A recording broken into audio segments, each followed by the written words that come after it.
So I wasn't sure how to start this video. I thought maybe I'd be like, hey, let me tell you a scary ghost story about a company that knows everything about you.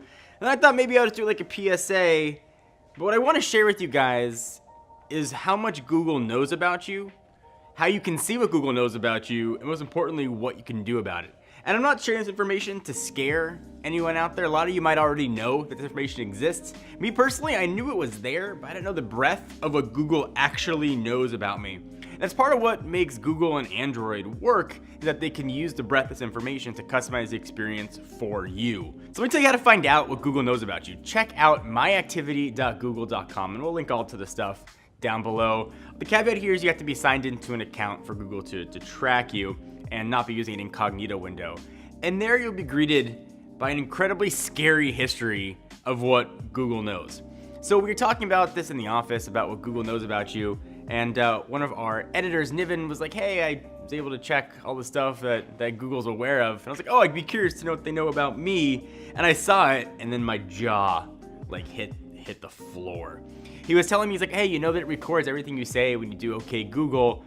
And then I saw the audio tracks there and I hit play, and it was him saying that sentence that just ended was already showing up. It is incredible the breadth of information that's tracked. You're tracked much more heavily when using Android. It'll tell you every app you've opened, the time you opened it, where you were when you opened that app, everything you've searched for, every YouTube video you've watched is all there. And to Google's credit, they do give you the option to filter or delete things that they know or limit what they see about you.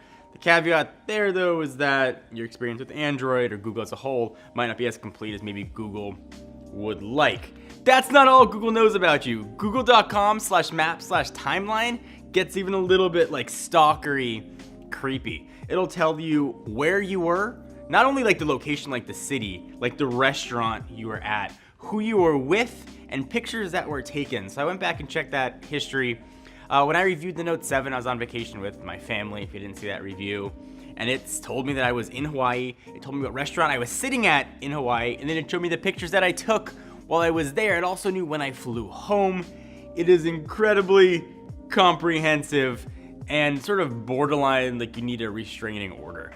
And again, I don't want to scare anyone out there, but I do want you to be aware of what Google knows about you, presumably what Apple and other companies know about you. Google's just being more open about sharing it. So I don't want to sort of yell at Google and say they're the giant devil, because they're at least being open about what they know. Apple and others are a little more secretive about sort of what they know about you. I'm going to leave out a comment of the day from this video because I want to focus on the comments for this particular video, which I think are really relevant now. So again, let me know down below what you think. Give the video a thumbs up if you are worried about security.